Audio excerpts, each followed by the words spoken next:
normal environment is being able to visit schools. What people don't understand is this work is extremely hard, but the periodic visits to schools where you get to interact with students and teachers always gives me the extra jolt of energy that I need in order to be motivated to do my best work. So thank you all for joining us here today. We're going to get started in about 15 to 20 seconds. So please make sure you are ready and seated with your cameras on.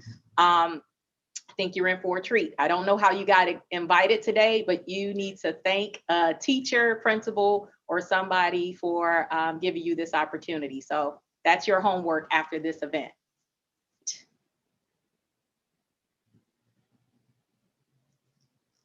Got it. I think I got the go ahead to get started. Most of you have logged on. I want to start by saying good afternoon, CPS seniors.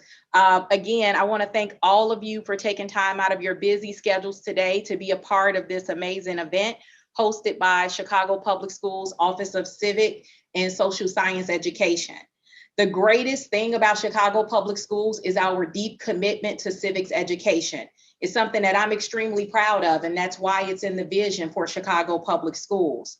I know every single day your teachers are working extremely hard, whether that's in person or virtually, to make sure that you engage in our democracy.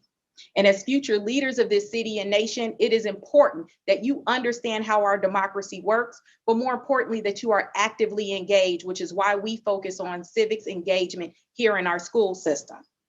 The person who's joining us today is without a doubt a person who has changed the course of history.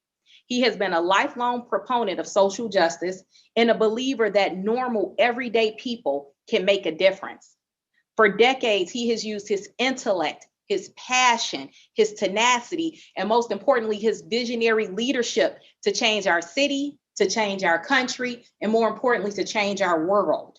And just like all of us on this call, he calls this beautiful city of Chicago home. Please welcome our special guest, President Barack Obama.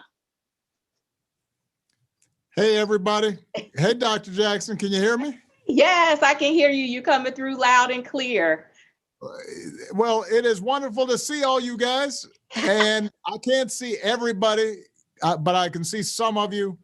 And I wanted to hop in here for a couple of reasons. Number one, I just wanted to say how proud I am of all of you for continuing your efforts, your studies, your focus, your commitment to your education in the midst of, let's face it, a pretty tough situation.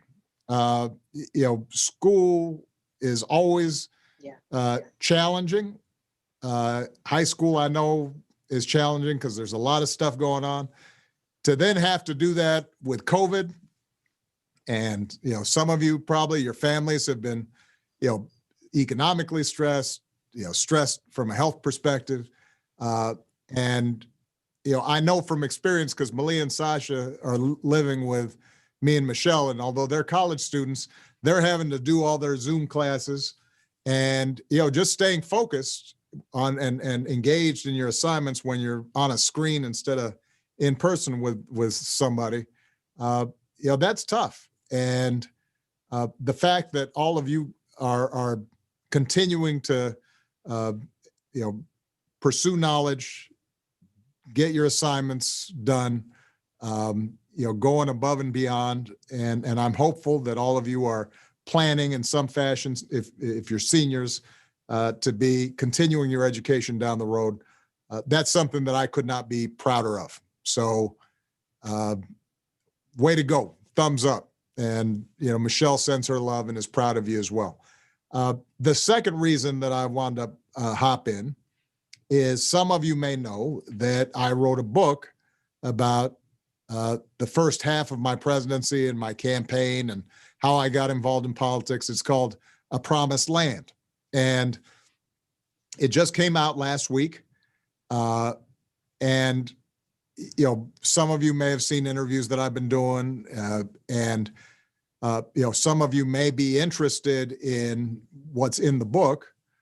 And I wanted to announce that thanks to a special arrangement between our publishers, Penguin Random House, and your outstanding CPS administrators, including Dr. Jackson. We are going to be able to arrange so that all of you will have access for free to either the printed book or the audio book or the digital version between now and the end of the year. So now, some of you have homework, and you got to do your homework first. And you got to do your assignments and get your papers in and whatnot. And obviously, during Thanksgiving break and Christmas break, you're going to want to spend some time with family and just celebrate and relax. But if some of you are interested during that period and maybe getting a little bit of a sense of what led me to get into government and politics and public service, the connection between the organizing work I did in Chicago and what I ended up doing in the presidency, then this is a chance for you guys to have access to that without having to pay. And there are probably going to be parts of this book, because it's a pretty long book. I'm going to be honest with you. There are probably parts of this book that where I go into details on some stuff, and you may not be completely interested in it. But there are also going to be parts of the book I hope you can relate to, because I really wrote this book with you in mind. I want young people to understand that the ability for you to have an impact in this world, to make a difference, to improve your communities, to improve schools, to make it possible for people to get health care, to create better jobs, to clean up our environment, that you have that power in you. And part of what I try to do is write about what I was thinking as a young man and how I got involved in small ways initially, and then in larger ways over time in the life of my community, how Chicago taught me about my own voice and my own power and what I could do to make a difference. And it also talks about, me and Michelle and how we managed to balance our marriage and having kids with, a career. So I guess my point is, I think there are going to be some things you guys might relate to in the book. Not everything, but some stuff that you might be interested in. And you can learn a lot about government and how it works. And I'm really looking forward to getting some feedback from some of you who do end up reading it. So if it turns out that we get a pretty good group of Chicago Public School students who take the time to read the book over the Christmas break, maybe next year we can have a little book club conversation, which sounds like it'd be fun, and I could answer some questions and whatnot. So anyway, just wanted to let you know, I'm proud of you guys. Hope some of you take up the opportunity to read the book, and I'll leave it up to Dr. Jackson and others to describe how you can get access to it. But we love you.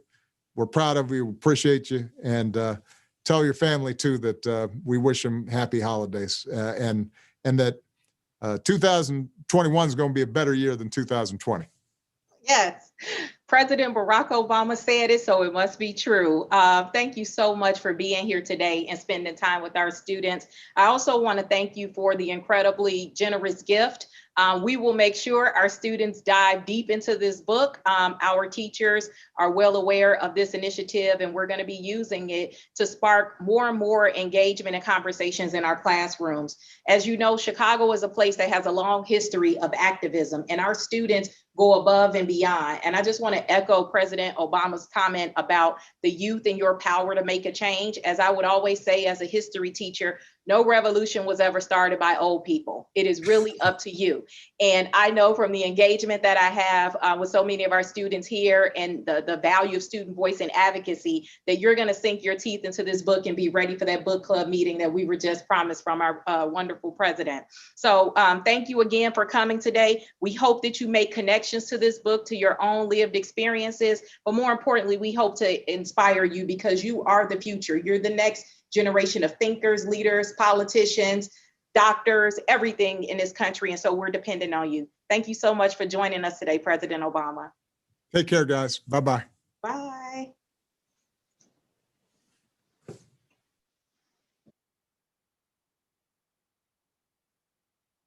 All right.